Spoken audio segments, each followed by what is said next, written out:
সুপ্রিয়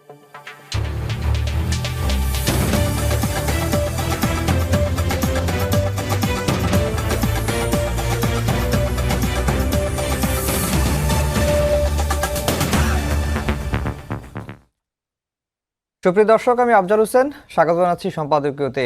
আগামী 12 ফেব্রুয়ারির গণভোট ঘিরে দেশ জুড়ে চলছে হ্যাঁ ভোটের প্রচারণা।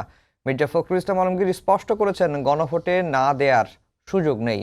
জামায়াত ইসলামীর আমির ডাক্তার শফিক রহমান গণভোটকে ভবিষ্যৎ প্রজন্মের জন্য নিরাপদ বাংলাদেশ গড়ার মাধ্যম হিসেবে দেখছেন। এনসিপি নেতা হাসনাত আবদুল্লাহর মতে, হ্যাঁ ভোট দিলে 2 বারের বেশি কেউ প্রধানমন্ত্রী হতে পারবে না। আইনি বাধা না থাকায় সরকারও সরাসরি প্রচারণায় নেমেছে। সব পক্ষের এই অভিন্ন অবস্থান কি তবে নতুন এক রাজনৈতিক সমঝোতার ইঙ্গিত? এমন সব প্রশ্ন নিয়ে আমাদের আজকের সম্পাদকীয় হ্যাঁ না। আর এসব নিয়ে কথা বলতে আমাদের স্টুডিওতে উপস্থিত আছেন অধ্যাপক ডাক্তার মওদুদ আলমগীর পাভেল, আহ্বায়ক, মিডিয়া সেল, বিএনপি, এবং মাসুদ কামাল, সিনিয়র সাংবাদিক। দর্শক, আপনারাও এই আলোচনায় অংশ নিতে পারেন, এজন্য আপনাদের ফোন করতে হবে টেলিভিশনে দেখানো নম্বরে। এছাড়া ফেসবুকের মাধ্যমেও আপনাদের মন্তব্য পাঠাতে পারেন। আলোচনা শুরুতেই জানিয়ে দেব এখনকার প্রধান শিরোনাম। গণভোট নয়, শুধু জাতীয় নির্বাচন পর্যবেক্ষণ করবে ইউরোপীয় ইউনিয়ন। লেভেল প্লেইং ফিল্ড নিশ্চিতে বাহিনীগুলোর শক্তিশালী ভূমিকা প্রত্যাশা। কোনো দলকে বিশেষ সুবিধা দিচ্ছে না সরকার। বিদেশে বসে স্বেচ্ছাসেবক দলের নেতা মুসাব্বিরকে হত্যার নির্দেশ। খুন করতে 15 লাখ টাকার চুক্তি নেপথ্যে ব্যবসায়িক দ্বন্দ্ব। 4 জনকে গ্রেফতারের পর জানালো ডিবি। এবং নির্বাচন সামনে রেখে সিন্ডিকেট মুক্ত বাজার ব্যবস্থাপনার দাবি। ইশতেহারে প্রতিশ্রুতি চাই ক্যাব। নতুন বাস্তবতায় গুরুত্ব দিচ্ছে রাজনৈতিক দলগুলো।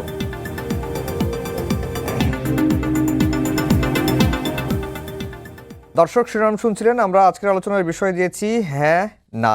মাসুদ কামাল ভাই, আপনাকে দিয়ে আলোচনা শুরু করব। সব পক্ষই, জামায়াত, এনসিপি এবং বিএনপির মহাসচিবও বলেছেন যে গণভোটে না দেওয়ার কোনো প্রশ্নই আসে না, বা তারা হ্যাঁর পক্ষে অবস্থান নিয়েছে। সরকারও বলছে তাদের আইনি যেহেতু সীমাবদ্ধতা নেই, তারাও জোরে সোরে এই গণভোটের পক্ষে হ্যাঁ ভোট দেওয়ার জন্য প্রচারণা তারা শুরু করেছেন।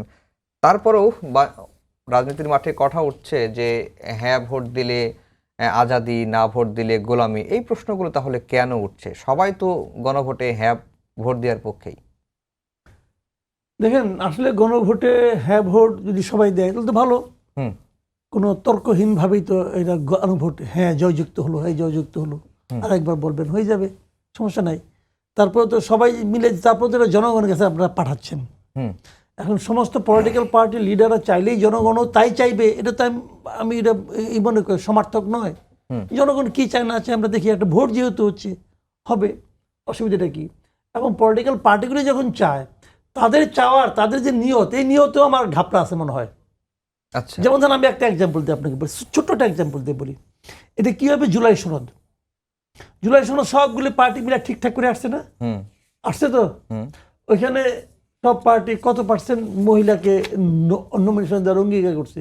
5%। কেউ দিছে না? কেউ দিছে? যে অঙ্গীকার করে আসছে তার টাটকা অঙ্গীকার, মানে অঙ্গীকার এখনো শুকায় নাই, এমনিতে কেউ মানে না। জামাত দিছে 0%, বিএনপি দিছে 3%, 3.4 সম্ভবত। 3.4 মানে 3, মানে 4 বলতে পারবো না, 4% বলতে পারবো না। টাটকা অঙ্গীকার করে আসছে। এখন জনগণ কইলো যে তুমি যে আমাকে হা দিতে বলো, তো তুমি তো হা কও না, তুমি তো না কইতেছো রে ভাই, আমি কিসের হা দেবো? বুঝছেন ভাই? এখন আপনি জনগণকে একটা চেঙ্গির মধ্যে ফেলাই দিচ্ছেন। চেঙ্গির মধ্যে মানে কি? আপনি একসঙ্গে একটা প্যাকেজ দিচ্ছেন, প্যাকেজ। ওখানে সরকারের একটা বিজ্ঞাপন দেখলাম যে এই হবে, এই হবে। যদি আপনি হা দেন তাহলে সবগুলি পাবেন, আর যদি না দেন তাহলে সবগুলি পাবেন, একটাও পাবেন না। এই সবগুলির মধ্যে কি কি আছে বলেন? ধরেন আপনি একটা টেবিলের মধ্যে আমার জন্য একটা খাবারের একটা প্যাকেজ দিচ্ছেন, সেখানে মনে করেন আপেল আছে, কলা আছে, তারপরে আপনার পনির আছে, খুব স্বাস্থ্যবান দুধ আছে, আবার একটা ছোট বোতলের মধ্যে মদও আছে। বলেন যে আপনি সবগুলি প্যাকেজ আপনার, হ্যাঁ বললে সবগুলি খাইতে হবে, না বললে আপনি একটাও খাইতে পারবেন না। এখন আমার জন্য অপশন কি? হয় না খেয়ে থাকবো, আর তাহলে মদ সহ খামো। আমি কোনটা করুম ভাই? বুঝান আপনি আমারে। এই প্যাকেজ তো ওই ধরনের প্যাকেজ। পৃথিবীতে কোনো প্যাকেজ আছে দুইটা জিনিস হয় একসঙ্গে, আপনি দুইটাই তো বলতে পারবেন না। দুইটা আপনাকে অপশন দিলাম, আপনাকে আমি দুইটা অপশন দিই। আপনাকে আমি বললাম, আপনি যে আগে ভাই পাগলামি করতেন নিয়মিত, প্রতি বছরের শীতকালে পাগল হইতেন, এখনো কি হন? আপনি কি করবেন বলেন? হ্যাঁ না তো জবাব দেন। সম্ভব না। পারবেন? তাহলে ভাই এটা কি? এটা তো একটা পাগলের মানে কি বলবো আমি এটা ভাই।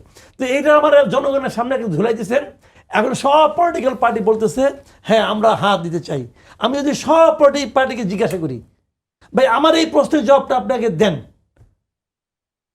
আমি হাত দিলে আমি কি পাবো, না দিলে আমি কি পাবো বলেন আপনি আমাকে।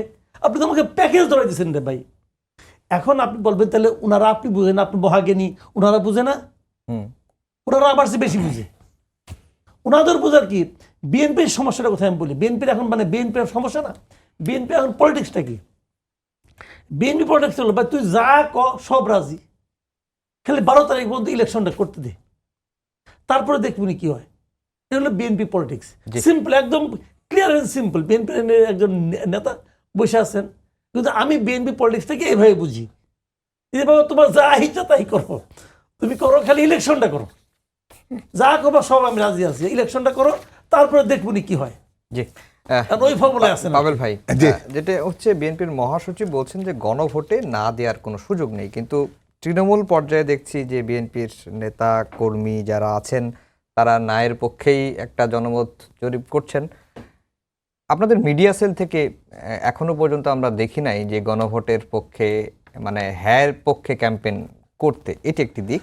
আর আরেকটা দিক হচ্ছে যেটি মাসুদ কামাল ভাই বললেন যে আপনারা জুলাই সনদে স্বাক্ষর করে আসলেন 5% নারী মনোনয়ন দেবেন, কিন্তু সেখানে আপনারা ভঙ্গ করেছেন শুরুতেই, আবার জনগণের কাছে কিভাবে গিয়ে এই কথাগুলো বলছেন।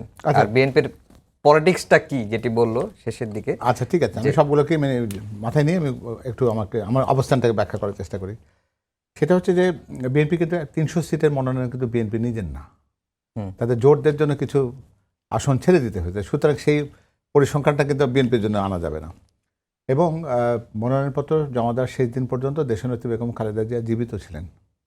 তার বিপরীতে 3টি আসন কিন্তু বিএনপির পক্ষ থেকে দেয়া ছিল। তো সেই হিসেবটাকে যদি আপনি নেন তাহলে কিন্তু বিএনপি 5%-এর কাছাকাছি কিন্তু সত্যিকার অর্থে তারা অঙ্গীকারটা রেখেছে। এটুকু হচ্ছে আমার প্রথম ব্যাখ্যা এটার। আর বিএনপি হ্যাঁ ভোটের পক্ষে ছিল না এরকম কোনো অবস্থান তো বিএনপি কখনো ছিল না। তাহলে এত ঐকমত্য কমিশনে এত আলোচনা, এত কথাবার্তা, এতগুলো ব্যাখ্যা দেওয়া, এত উপস্থিতি, এগুলো তো প্রয়োজন ছিল না। তবে যেহেতু নির্বাচনী প্রচারণা সম্পর্কে সরকারেরই কোনো অবস্থানের সুস্পষ্টতা ছিল না। 1 নম্বর কথা হলো যে আপনি ব্যালটটা তো বলবেন হ্যাঁ বা না, কিসের পক্ষে বলবো? আমি তো বাতাসের মধ্যে হ্যাঁ না বলতে পারি না। আপনি যে বলছেন যে আমরা মিডিয়া সেলের পক্ষ থেকে বিএনপির পক্ষ থেকে হ্যাঁ বা না বলেছি, আপনি কবে জেনেছেন যে সরকার প্রচারে নেমেছে? কবে জেনেছেন যে সরকার হ্যাঁ পক্ষে প্রচার চালিয়েছে? কবে থেকে? তো সরকার প্রচার চালাবার সময় তো একটা কাঠামো বলবে, তাই না, যে আমার ব্যালটটা দেখতে এরকম হবে, এই ব্যালটে এই কয়টা ইস্যু আছে, এরপরে তুমি হ্যাঁ বা না বলবে। আমি মাসুদ ভাইয়ের সাথে এই জায়গাতে অন্তত একমত না হওয়ার কোনো উপায় আমারও নেই। যে একটা প্যাকেজ তো, তাই না? আপনি 4-5টা কথা লিখবেন, এই 4-5টা কথা সবগুলোর সাথে যে আমি ঐকমত্য দিতে পারবো এরকম না। এর আগের গণভোটগুলোতে এই জটিলতাটা ছিল না। এক জায়গায় ছিল যে সংসদীয় বা রাষ্ট্রপতি শাসন কোনটা চান আপনি, কিন্তু হ্যাঁ না বলাটা খুব সোজা ওখানে, কারণ কোয়েশ্চেনটা একটা। ওখানে ওনার ওই যে মদ খাওয়া ছেড়েছেন কিনা এই জাতীয় জটিল প্রশ্ন তো ওখানে ছিল না। তো সেটা একটু বোধহয় স্বচ্ছ করা যেতে পারতো। এক কথায় লিখতে পারলে ভালো হতো যে ঐকমত্য কমিশনে প্রত্যেকটি দল তার নিজ নিজ অবস্থান থেকে যেভাবে সেটিকে গ্রহণ করেছেন সেই বিষয়ে আপনি একমত কিনা, হ্যাঁ বা না বলুন। তাহলে যেটা হচ্ছে কি একটা দলের তো একটা অবস্থানও তো রয়েছে, তাই না? আমরা তো অনেকগুলো কথা বলেছি, কিছু পরিবর্তনের কথা বলেছি, পরামর্শ দিয়েছি, কোনো কোনো জায়গাতে আমাদের নোট অফ ডিসেন্ট ছিল। কিন্তু হয় কি যে যখন কোনো আপনি একটা পর্যায়ে গিয়ে রাজি করে ফেলেন যে এটা বা হ্যাঁ বা নার জায়গা যখন যান, তখন তো আপনাকে তো একটা পক্ষ নিতে হবে, তাই না? তো দল হিসেবে আমরা মনে করি যে সব কিছুর ক্ষেত্রে যদিও আমাদের কোনো কোনো জায়গাতে একটু অবজারভেশন ছিল যে এই কথাগুলোকে যদি পরিপূর্ণভাবে যদি নেওয়া যেত কোনোভাবে, যে বলতো যে প্রত্যেকটা দল তার অবস্থান থেকে তাদের যে দলের পক্ষ থেকে যে জায়গাগুলোতে নোট অফ ডিসেন্ট দেওয়া হয়েছে, এই নোট অফ ডিসেন্ট সহ যে ঐক্যমত্য হয়েছে সেটির পক্ষে আপনি হ্যাঁ বা না বলুন। তাহলে আমি তো অন্তত আমার পজিশনটা ডিফেন্ড করতে পারতাম। এখন যদি আমি হ্যাঁ বলি তাহলে সেই হ্যাঁর মধ্যে থেকে ওই হ্যাঁটাও মেনে নিতে হবে যে হ্যাঁর সাথে আমি পুরোপুরি হ্যাঁ ছিলাম না, আংশিক হ্যাঁ ছিলাম, আমার কিছু অবজারভেশন ছিল। তো যাই হোক, সেটা একটা অন্য বিষয়। তবে একই সাথে বিএনপি বোধহয় এই নির্বাচন তো অবশ্যই বিএনপি চায়। বিএনপি মনে করে যে গণতন্ত্রের উত্তরণের একমাত্র পথ হচ্ছে নির্বাচন। 3টা নির্বাচন আমরা মিস করেছি। 12ই ফেব্রুয়ারি একটা নির্বাচন হচ্ছে, এ নিয়েও তো অনেকে অনেক রকম শঙ্কার কথা বলেন, কেউ কেউ বলতে চান ওটা হবে কি হবে না, এরকম দোলাচল আছে। সব কিছু কাটিয়ে নির্বাচনকে আপনি যদি অনুষ্ঠান করতে চান, যেহেতু নির্বাচনের দিনে গণভোটটা হবে, এই গণভোটে তো আমাদের পক্ষ থেকে তো কোনো একটা মেসেজ জনগণের কাছে দিতে হবে। হ্যাঁ, এটা ঠিক, আমাদের কাছে দুটোই গুরুত্বপূর্ণ। জুলাই সনদ হ্যাঁ ভোটে জয়যুক্ত হোক, সেটা যেমন আমরা চাই, একই সাথে রাজনৈতিক দল হিসেবে আমাদের দল এবং আমাদের জোটের যে সঙ্গীগুলো আছেন তারা তাদের নিজ নিজ আসনে জয়ী হবেন, সেই প্রচারণা তো আমাদের চালাতেই হবে। এটাই আমাদের অবস্থান। জি, মাসুদ কামাল ভাই, আপনার প্রিয় স্যার আলী রিয়াজ, আপনি প্রিয় স্যারই বলেন, মনে আছে আমার, তিনি বলেছেন যে গণভোট ভবিষ্যৎ বাংলাদেশের পথরেখা নির্ধারণ করবে। আপনার কাছে কি মনে হয় বা আপনার মতামতটা কি? দেখেন, অবশ্যই গণভোট, এ কথা আপনি ঠিকই বলেছেন, গণভোট ভবিষ্যৎ বাংলাদেশের পথরেখা নির্ধারণ করবে, এ কথাটা সত্য। মানে বাংলাদেশ কোন পথে যাবে, বাংলাদেশ কি সাফল্যের পথে যাবে, বাংলাদেশ কি বিভ্রান্তির পথে যাবে, বাংলাদেশ কি ব্যর্থতার পথে যাবে, এই পথটা গণভোটের উপর নির্ভর করবে, এটা সত্য। এখন হাত দিলে কি ভালো হবে, না দিলে কি মন্দ হবে, এটা কিন্তু আমি বলতে পারবো না। হয়তো নাটাই ভালো হবে, হয়তো হাটা খারাপ হবে, কোনটা হবে তা তো উনি বলেন নাই, ওরকম আমিও বলতে পারবো না। তবে এটা ঠিক, এই গণভোট উপর অনেক, এই গণভোটের উপর অনেক কিছু নির্ভর করবে। দেখেন, একটা জিনিস কি, এই গণভোটটা বেসিক্যালি কার বলেন তো? এই গণভোটের জুলাই সনদটা এটা কার বেসিক্যালি? জুলাই সনদ কথাটা প্রথম কবে আসলো বলেন? জুলাই সনদ কথাটা প্রথম কে উচ্চারণ করছে? এনসিপি উচ্চারণ করছে, করছে না? এনসিপি সাইন করছে এটার মধ্যে? না, সাইন তো করে নাই। এনসিপি যেটা মানে কিনা সন্দেহ, যারা এটা তুলছে এখন বলেন যে এনসিপি সাইন করলো না, এটা নিয়ে এতদিন মাতামাতি হলো, এগুলো সময় ক্ষেপণের জন্য হয়েছে, জাস্ট সময় ক্ষেপণের জন্য। 1.5 বছর কি করুম বলছে না, আগে সংস্কার, তারপরে বিচার, বিচার সংস্কার এবং নির্বাচন, ফর্মুলা একটা নিয়ে আসছে জাস্ট টাইম কিল করার জন্য, ক্ষমতা ভোগ করার জন্য। এই নির্বাচন করতে 1.5 বছর লাগে। এই একই প্রস্তাব কিন্তু নেপালে উঠছিল, সুশীল কার কিন্তু বলছে যে আমরা বাংলাদেশ হতে চাই না, স্পষ্ট বলে দিছে আমরা বাংলাদেশ হতে চাই না। মানে বাংলাদেশ এখন একটা এক্সাম্পল হয়ে গেছে, যে মন্দ কাজের এক্সাম্পল। আমাদের মহান নোবেল বিজয়ী এটা বানাই দিছে অলরেডি আমাদেরকে। বাংলাদেশ অনিয়ম মন্দ কাজের এক্সাম্পল হয়ে গেছে এখন, এমনকি নেপালও উদাহরণ দেয় আমরা বাংলাদেশের মতো হইতে চাই না। ভাল লাগে এখন এরা এগুলো করতেছে, কাজে এটা লোকের টাইম কিল করার জন্য জাস্ট। আলী রিয়াজ সাহেব একটা ফর্ম বলে নিয়েছে। আলী রিয়াজ সাহেব কে ভাই? আমার স্যার ছিল, এইটুকু কি তার যোগ্যতা? আমি আর তার কোনো যোগ্যতা দেখি না। কি কাজ সে কি এই আপনার সংবিধান বিশেষজ্ঞ? আলী রিয়াজ স্যারের লেখা বাংলাদেশে আপনার প্রথম আলোতে কমপক্ষে 100-200 ছাপা হয়েছে, অনেক দিন ধরে ছাপা হয়। দেখুন তো প্রথম আলোতে প্রত্যেকের লেখার নিচে লেখকের একটা পরিচয় থাকে। দেখুন তো কোথাও একটা পান কিনা লেখা যিনি সংবিধান বিশেষজ্ঞ লেখা ছিল। উনি কি সংবিধান বিশেষজ্ঞ? একটা আমেরিকান নাগরিক যে নাকি ওত দিছে আমেরিকা বসে, সে আমেরিকার জাতীয় স্বার্থ রক্ষা করবে, সেই ব্যক্তিকে আমি দিচ্ছি আমার দেশের সংবিধান রচনা করার জন্য। ভাই, একজন নাগরিক হিসেবে এর চেয়ে বড় অপমান আমার কিছু হইতে পারে না। ডক্টর ইউনূস আমাদের সবাইকে এই অপমানটা করতে ইচ্ছা করে, কারণ উনি এই দেশের মানুষকে আসলে মানুষই মনে করে না। উনি ওনার মতো কাজ করে গেছে এটা। জি, পাবেল ভাই, একটু ওই যে ভোটের মাঠে নিরাপত্তা নিয়ে তো আমরা শুরু থেকেই প্রশ্ন দেখছিলাম, যে তাহলে কি মানে ভোটের উৎসবে নিরাপত্তাটাই এখন সবচেয়ে বড় প্রশ্ন কিনা? বড় একদম একবারে প্রথম প্রশ্ন কিনা সেটি হয়তো একটা বিষয় রয়েছে, সেটা নিয়ে হয়তো অনেকে বিতর্ক করবেন, কিন্তু অন্যতম একটা গুরুত্বপূর্ণ বিষয় যে নিরাপত্তা অবশ্যই। কারণ আমরা সাম্প্রতিককালে প্রার্থীকে হত্যা শিকার হতে দেখেছি, প্রার্থীদেরকে গুলিবিদ্ধ হতে দেখেছি, রাজনৈতিক কর্মীরাও নিহত হয়েছেন। এই ধারাবাহিকতাটা নিশ্চয়ই খুব কাম্য নয়, এবং নির্বাচন ঘনিয়ে আসার সাথে সাথে যদি এটা সংঘাতের রূপ নেয় এবং সেটা আরও বেশি ব্যাপক হারে যদি বাড়ে, তাহলে এটা জনমনে কিন্তু আবার সেই পুরনো দিনের কথা মনে করিয়ে দেবে যে আমরা সত্যিকার অর্থে সংঘাতের বাংলাদেশের দিকে আবার যাচ্ছি কিনা। সরকারের এই জায়গায় খুবই গুরুত্বপূর্ণ দায়িত্ব রয়েছে, এবং যেহেতু এই নির্বাচনের সাথে সেনাবাহিনীরও একটা সংশ্লিষ্টতা আছে, আপনারা সবাই জানেন। সেনাবাহিনী, বিজিবি, তার সাথে র্যাব, পুলিশ, আনসার, এই সমস্ত শক্তিগুলোকে একখানে করে, তারপরেও সরকারের তো একটা পেছনের চোখ থাকে, যেটাকে বলি গোয়েন্দা একটা সংস্থা। তাদের উচিত হবে এই ধরনের গোয়েন্দা তথ্য যতটা পারা যায় সংগ্রহ করা। সরকারের কিছু সীমাবদ্ধতা আছে আমরা জানি, তারা প্রায় নিজেদের দুর্বলতা প্রায় প্রকাশ করে ফেলেন অনেক সময়। ইলেকশন কমিশন যদি বলে যে লাইনচ্যুত ট্রেনকে কোনো রকমভাবে মেরামত করে তারা লাইনে তুলেছেন, আমার কথা হলো কি যে 1.5 বছর কি একটা সুষ্ঠু নির্বাচন করবার জন্য খুব কম সময় মনে করি আমরা। একটা তত্ত্বাবধায়ক সরকার তো 3 মাসে আমাদেরকে এর আগে সুষ্ঠু নির্বাচন দিয়েছেন, আমরা তো সেগুলোতে প্রশ্নবিদ্ধ হতে দেখিনি। যত সময় গড়ায় তখন একটা অনির্বাচিত সরকার কিন্তু তখন তার যত রকম দুর্বলতা তখন একে একে তখন প্রকট হয়ে ওঠে। উচিত ছিল এই নির্বাচনটা অনেক আগে করে ফেলা, সেটা করলে অন্তত আজকে আমাদের এই সমস্ত প্রশ্নের মুখোমুখি হতে হতো না। তবে যাই হোক, যেটা এখন হয়েছে সব কিছুর পরেও এখন মনে হয় কি যে ওই বাড়ির বড় গেরস্থের সবচেয়ে বড় সমস্যা হচ্ছে কি তাকে বলতে হয় যে মন্দের ভালো। তো দল হিসেবে বাংলাদেশ জাতীয়তাবাদী দল হলো পুরো দেশের সবচেয়ে বৃহত্তম রাজনৈতিক দল। তো আমরা অনেক সময় অনেক কিছু আমাদেরকে সইতে হয়, বলতে পারি না, কারণ বৃহত্তর স্বার্থে আমাদের মনে হয়েছে যে একটা নির্বাচন হওয়া দরকার এবং সেই নির্বাচনকে নষ্ট করবার জন্য শক্তির অভাব তো নেই, তাই না? তারা তো চায় যে নির্বাচন অনিশ্চিত হোক, একদমই না হোক, তারাও চায়। তাদের অনেকেই পুনর্বাসন চান সেই ফ্যাসিবাদের, অনেকেই পুনর্বাসন চান সেই প্রতিভূত স্বৈরাচারের, এবং তাদের অনেক যারা কর্মকাণ্ড যারা করেছেন, তাদের যারা এই জায়গাতে তাদেরকে টিকিয়ে রেখেছেন, যারা সমাজের প্রতিটি স্তরে তো তাদের অবস্থান রয়েছে, তাই না? প্রশাসনে রয়েছেন, পুলিশ বাহিনীতে রয়েছেন, সাংবাদিকদের মধ্যে রয়েছেন, সুশীল সমাজে রয়েছেন, সব জায়গাতে তারা বিদ্যমান, তাই না? তো তারা কি মনে প্রাণে চায় যে একটা সুষ্ঠু নির্বাচন হোক এবং একটা দেশ গণতান্ত্রিক ধারায় চলে যাক? তাদের মনের প্রাণে তো তাদের আকাঙ্ক্ষা একটা আছে যে যদি কখনো ফিরে আসে সেই পুরনো দিন, সেই পুরনো দিনের ভালো লাগার পেছনে তাদের সেই আকর্ষণ থাকতেই পারে। তো তারা সব মিলে তো চাইবেন যে এটা একটা বিতর্কিত হোক বা নির্বাচনটা না হোক।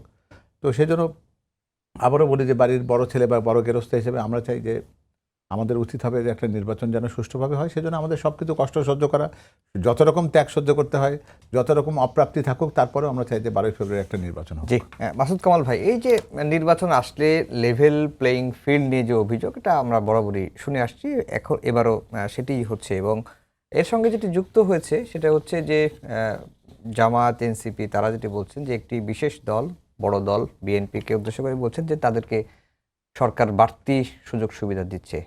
মানে এরকম বাস্তবতা কি দেখছেন কিনা? দেখেন, বিএনপিকে জিজ্ঞাসা করেন, বিএনপি বলবে উল্টা কথা।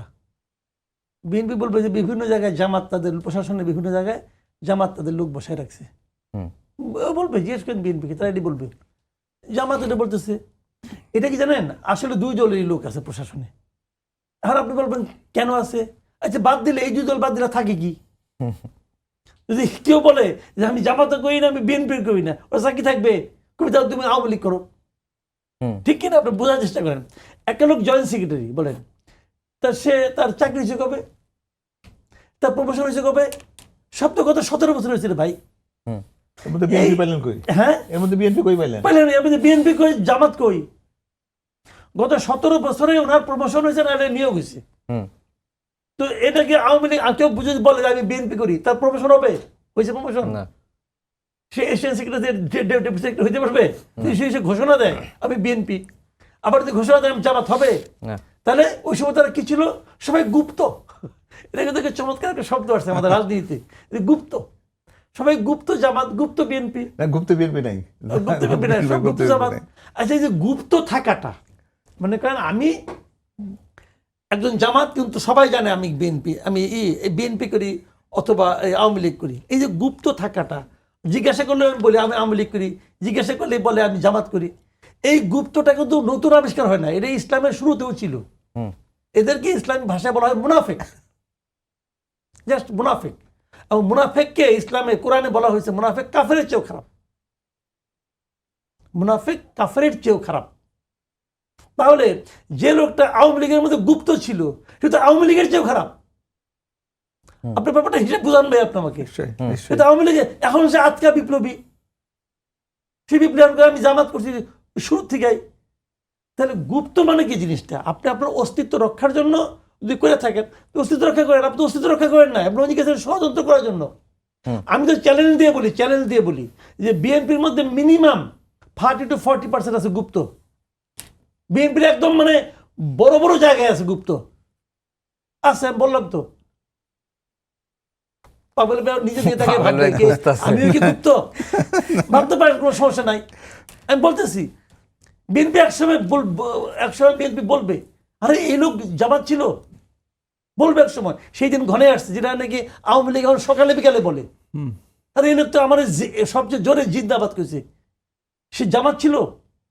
এই গুপ্তটা এখন গুপ্তে মানে ছায়া গেছে।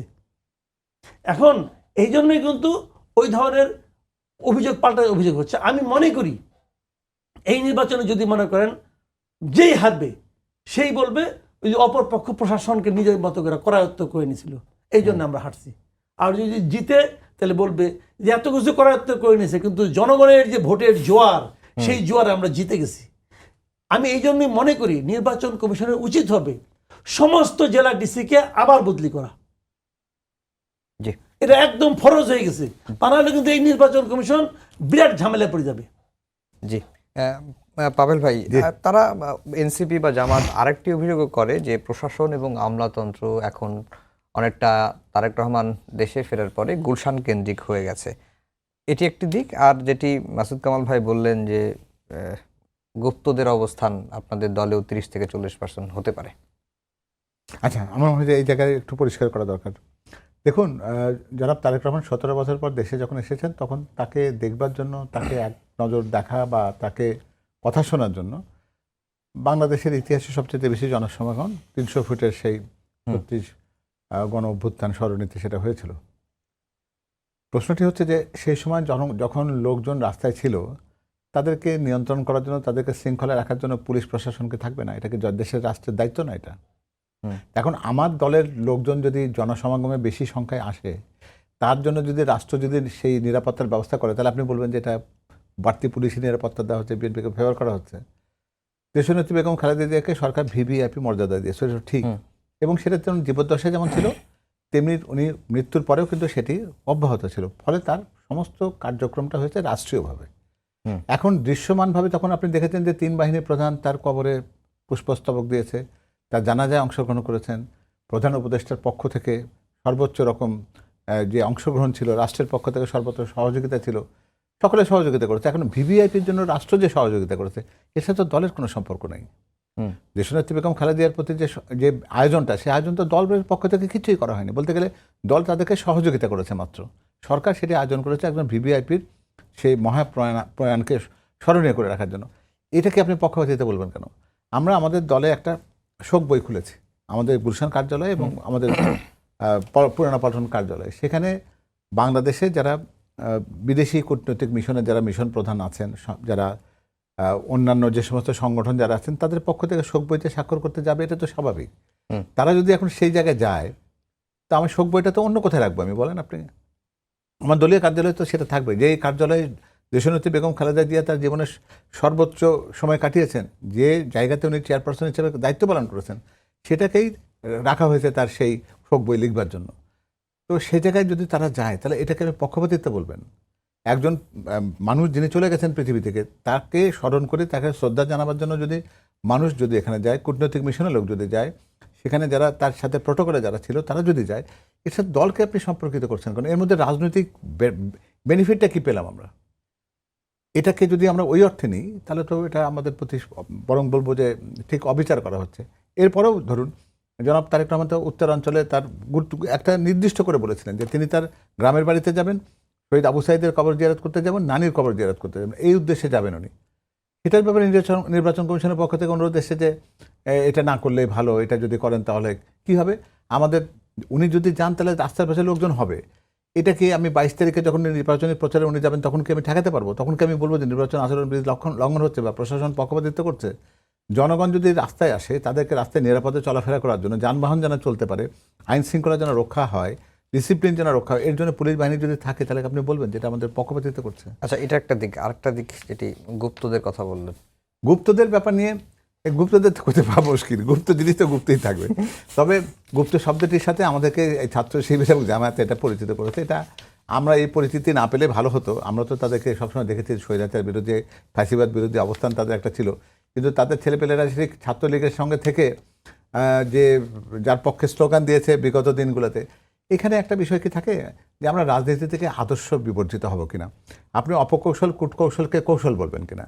আপনি যদি মনে করেন যে গুপ্ত থেকে আমি একটা বড় একটা সুবিধাজনক জায়গায় যখন প্রকাশিত হলাম, সুবিধাজনক সময় এলো, আর বিপদের সময় আমি তাদের ছত্রছায়ায় থেকে গেলাম, এটা কি সত্যিকার অর্থে কোনো নৈতিকতার কোনো বিষয় কিনা। তার বিপরীতে ছাত্র দলের ছেলেরা যারা ক্যাম্পাসে ঢুকতে পারেনি, ক্লাস করতে পারেনি, পড়াশোনা করতে পারেনি, সেশন নষ্ট হয়েছে, জীবন চলে গেছে, তাদেরকে যদি আপনি বলেন যে না তারা ক্যাম্পাসে তাদের ঢুকবার কোনো জায়গা নেই, ফলে তাদেরকে নির্বাচনে নির্বাচিত হয় না, এই দোষে যদি দোষারোপ করেন তাহলে লেভেল প্লেইং ফিল্ড কিন্তু এখানে নষ্ট হয়েছে। জি, আমাদের হাতে 5 মিনিট সময় আছে, দুজনকে একটু 2.5 মিনিট করে দিতে চাই। ডেভেলপমেন্ট স্টাডিজ বিভাগের অধ্যাপক ঢাকা বিশ্ববিদ্যালয়ের আসিফ শাহান, তার একটি পর্যবেক্ষণ তিনি সামাজিক যোগাযোগ মাধ্যমে দিয়েছেন আজকে। তিনি যেটি বলেছেন, জামায়াতের ভোট আগে যা ধারণা করা হয়েছিল 15%, বর্তমানে তার চেয়ে অনেক বেশি, প্রায় 30% বা তার বেশি হতে পারে বলে তিনি মনে করেন। জামাতের নানা কৌশলের কথা বলেছেন তিনি, তারা জামাতের নারী কর্মীরা বাড়িতে বাড়িতে গিয়ে কিভাবে তালিম গ্রুপ করেছেন, এগুলো বিষয়গুলো তুলে ধরেছেন। আপনার কাছে কি মনে হয়, জামাত তো স্বাধীনতার পরে 54 বছরের সবচেয়ে ভালো সময় পার করছে এবং এর আগের যে ভোটের রেকর্ড, এটা তো 30% হলে তো প্রায় কয়েক গুণ, মানে মাঠের পরিস্থিতি কি বলে বেসিক্যালি? দেখেন, আসলে এবারের নির্বাচনটা না একটু কনফিউজিং।